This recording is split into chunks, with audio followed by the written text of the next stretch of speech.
আলু দিয়ে যে এত সুন্দর একটা রেসিপি হয় না দেখলে আপনারা বিশ্বাসই করতে পারবেন না। নমস্কার বন্ধুরা, তিয়াশাস রেসিপিতে সকলকে স্বাগত জানাই। প্রতিদিনের মতো আজও আমি একটা নতুন রেসিপি নিয়ে চলে এসেছি। আশা করছি আপনাদের ভালো লাগবে। তো এখানে আমি এইরকম 5টা মাঝারি সাইজের আলু নিয়েছি। আর এই আলুগুলোকে আমি আগে থেকেই সেদ্ধ করে নিয়েছিলাম। প্রেসার কুকারে অল্প একটু নুন দিয়ে আলুগুলোকে গোটা গোটাই সেদ্ধ করে নিয়েছি। তবে এই আলুগুলোকে খুব বেশি সেদ্ধ করলে হবে না। এই 50 থেকে 60% মতো আলুগুলোকে সেদ্ধ করে নিতে হবে, তাহলে রেসিপিটা পারফেক্টভাবে তৈরি হবে। তো এখন আমি এই সেদ্ধ আলুর খোসাগুলোকে ছাড়িয়ে নিচ্ছি। বন্ধুরা, প্রতিদিনের আলু রেসিপি যদি একটু ঘুরিয়ে ফিরিয়ে রান্না করেন তাহলে সেই আলুটা খেতে খুবই সুস্বাদু হয়। তো সব আলুর খোসাগুলোকে আমি ছাড়িয়ে নিয়েছি। এবার এই আলুগুলোকে আমি এইভাবে একটু কেটে নিচ্ছি। দেখুন, এইভাবে একটু মোটা মোটা করে আলুগুলোকে কেটে নিচ্ছি। আলুর অনেক রেসিপি তো আপনারা খেয়েছেন, তবে এইভাবে একবার ট্রাই করে দেখবেন। হালকা ফুলকা একটা খিদে পেলে এইভাবে তৈরি করে আপনারা খেতে পারেন। আর সন্ধ্যের নাস্তা হিসাবেও এটা আপনারা খুব সহজেই বানিয়ে নিতে পারেন। আর এই রেসিপিটা থাকলে অন্য কোনো কিছুর দরকার পড়বে না। এটা দিয়েই ছোটোখাটো খিদে মিটিয়ে নেওয়া যাবে। একইভাবে আমি সব আলুগুলোকে কেটে নিচ্ছি। আর বন্ধুরা, আপনারা চাইলে আপনাদের প্রয়োজন মতো আলুটা কম বা বেশি করেও নিতে পারেন, তবে সেক্ষেত্রে মশলাটাকেও একটু কমিয়ে বা বাড়িয়ে নিতে হবে। তো দেখুন, সব আলুগুলোকে আমি এরকম মোটা মোটা করে একটু কেটে নিয়েছি। এবার এই আলুগুলোকে এক সাইডে রেখে দিয়ে আমি এখানে দেখুন 2টো পেঁয়াজ নিয়েছি। আর এই 2টো পেঁয়াজকে আমি দুরকমভাবে কেটে নেব। দেখুন, একটা পেঁয়াজকে আমি এরকম প্রথমে এইভাবে 4 টুকরো করে নিলাম। তারপর পেঁয়াজের এই পাপড়িগুলোকে এইভাবে খুলে নিতে হবে। এইভাবে পেঁয়াজের পাপড়িগুলোকে খুলে নেব। তো দেখুন, পেঁয়াজের পাপড়িগুলোকে আমি খুলে নিয়েছি। আর একটা পেঁয়াজকে আমি এইভাবে এইরকম একটু মিহি করে কুচিয়ে নিচ্ছি।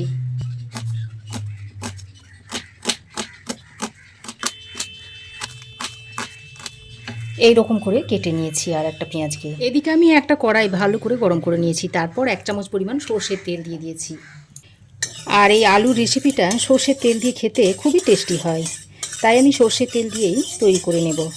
তো সর্ষের তেলটাকে বেশ ভালো করে গরম করে নিতে হবে। তারপর আমি 3টে মতো শুকনো লঙ্কা এই বোঁটা সমেত দিয়ে দিলাম। এবার এই শুকনো লঙ্কাটাকে মুচমুচে করে ভেজে নেব। তো দেখুন বন্ধুরা, শুকনো লঙ্কাটাকে আমি এইরকম মুচমুচে করে ভেজে নিয়েছি। এবার আমি এটাকে তুলে একটা প্লেটের মধ্যে রেখে দিয়েছি। তারপর এই শুকনো ভাজা লঙ্কাটা আমি কিভাবে ব্যবহার করব আপনারা ভিডিওটা শেষ পর্যন্ত দেখতে থাকুন, তাহলেই বুঝতে পারবেন।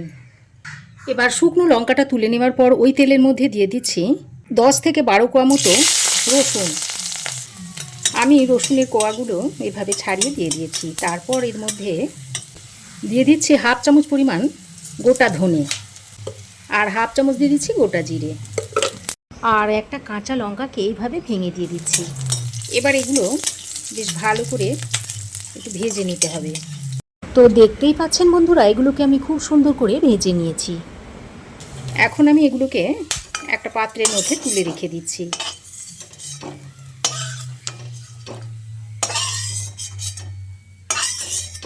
তো দেখুন, গোটা জিরে, গোটা ধনে আর কাঁচা লঙ্কাটাকে ভেজে আমি একটা প্লেটের মধ্যে তুলে নিয়েছি। এবার আমি ওই তেলের মধ্যে আরও অল্প পরিমাণে একটু সর্ষের তেল দিয়ে দিচ্ছি। তারপর এই গরম তেলের মধ্যে দিয়ে দিচ্ছি 1/2 চামচ পরিমাণ গোটা জিরে, অল্প কয়েক দানা দিয়ে দিচ্ছি গোটা কালো সর্ষে। তারপর ফোড়নটা কিছুক্ষণ ফুটে গেলে এবার আমি এর মধ্যে দিয়ে দিচ্ছি কেটে রাখা আলুগুলোকে দিয়ে তেলের সঙ্গে খানিকক্ষণ নাড়ে চেড়ে মিশিয়ে নিয়ে এবার আমি এর মধ্যে দিয়ে দিচ্ছি কুচনো পেঁয়াজটা, আর একটা কাঁচা লঙ্কাকে এইভাবে 3 টুকরো করে দিয়ে দিলাম। এবার আবারও সব কিছুকে একসঙ্গে ভালো করে মিশিয়ে নিচ্ছি। তবে আপনারা চাইলে পেঁয়াজটাকে কিন্তু ফোড়নের সঙ্গে ভেজেও নিতে পারেন, তবে এইভাবে পরে দিলেও কিন্তু আলুর সঙ্গে পেঁয়াজটা খুব সুন্দরভাবে ভাজা হয়ে যায় আর খেতেও ভালো লাগে। ওদিকে আলুটা ভাজা হতে হতে এদিকে আমি যে রসুন, গোটা জিরে, গোটা ধনে আর কাঁচা লঙ্কাটা ভেজে নিয়েছিলাম সেটাকে শিলের মধ্যে নিয়ে নিচ্ছি। তারপর এগুলোকে আমি একটু দানা দানা করে বেটে নিচ্ছি। খুব মিহি করে বাটবো না, একটু দানা দানা করে বেটে নেব। আমি শিলনোড়াতে করে বেটে নিচ্ছি, আপনারা চাইলে মিক্সিতেও বেটে নিতে পারেন কিংবা হামানদিস্তাতেও বেটে নিতে পারেন। তো দেখুন এইরকম একটু দানা দানা করে বেটে নিয়েছি। এদিকে দেখুন আলু খুব সুন্দর করে ভাজা হয়ে গেছে। দেখুন খুব সুন্দর করে আলুগুলোকে আমি ভেজে নিয়েছি। এবার আমি এই যে ধনে, জিরে, কাঁচা লঙ্কা আর রসুনটা বেটে নিয়েছিলাম সেটা দিয়ে দিচ্ছি। ওরই সঙ্গে দিয়ে দিচ্ছি স্বাদ মতো নুন। আর কালারটা যাতে সুন্দর আসে সেই জন্য আমি একটু কাশ্মীরি লঙ্কার গুঁড়ো দিয়ে দিচ্ছি, তবে আমি কিন্তু এখানে হলুদ গুঁড়ো দেব না। আর জিরে ধনে আমি যেহেতু ভেজে বেটে দিয়েছি তাই আমি আর এখানে জিরে ধনেটাও দেব না। তো নুন আর লঙ্কার গুঁড়োটা দিয়ে খুব ভালো করে মিশিয়ে নিচ্ছি। আর আমি বাটা মশলাটাকে আগে থেকে তেলে ভেজে নিয়ে তারপরে বেটে নিয়েছিলাম, তাই এর কাঁচা গন্ধ হবার কোনো কথাই নয়। তো খুব ভালো করে মিশিয়ে নিয়ে এবার আমি এর মধ্যে অল্প সামান্য পরিমাণে একটু জল দিয়ে দিলাম। আর এই জলটা দেওয়ার কারণে যে মশলাগুলো ব্যবহার করেছি মশলাগুলো আলুর মধ্যে খুব সুন্দরভাবে মিশে যাবে। আর আলুটাও যেটুকু সেদ্ধ হতে বাকি রয়েছে সেটাও সেদ্ধ হয়ে যাবে। তো খুব ভালো করে নেড়েচেড়ে মিশিয়ে নিয়ে একটা ঢাকনা লাগিয়ে এই 3-4 মিনিট মতো রান্না করে নেব। তো ঢাকা দিয়ে আমি 3-4 মিনিট রান্না করে নিয়েছি। আর দেখুন অনেকটাই শুকনো শুকনো হয়ে গেছে। আর আলু দেখুন খুব ভালোভাবে সেদ্ধ হয়ে গেছে। এবার আমি ওই যে পেঁয়াজটার পাপড়িগুলো ছাড়িয়ে রেখে দিয়েছিলাম সেই পেঁয়াজের পাপড়িগুলো এখানে দিয়ে দিচ্ছি। আর ওই যে শুকনো লঙ্কা 3টেকে ভেজে রেখে দিয়েছিলাম তার মধ্যে থেকে আমি এই 2টো লঙ্কা নিয়ে নিচ্ছি। আর একটা লঙ্কা আমি রেখে দিচ্ছি ডেকোরেশনের জন্য। তারপর এইভাবে হাতের সাহায্যে একটু ভেঙে নিচ্ছি লঙ্কাগুলোকে। আর এইভাবে যদি শুকনো লঙ্কা ভেজে দেওয়া হয় তাহলে এই চটপটা আলু স্বাদটাও খুব ভালো হয় আর দেখতেও খুব সুন্দর লাগবে। তো দেখুন এবার আমি এটাকে দিয়ে দিচ্ছি এর সঙ্গে। তারপর আবারও ভালো করে মিশিয়ে নিচ্ছি। আর এই পেঁয়াজের পাপড়িগুলো এরকম শেষের দিকেই দেবেন। প্রথম দিকে দিলে পেঁয়াজের পাপড়িগুলো সেদ্ধ হয়ে যাবে, তাহলে চটপটা আলুটা খেতে ভালো লাগবে না। এইভাবে শেষের দিকেই দিয়ে দিতে হবে।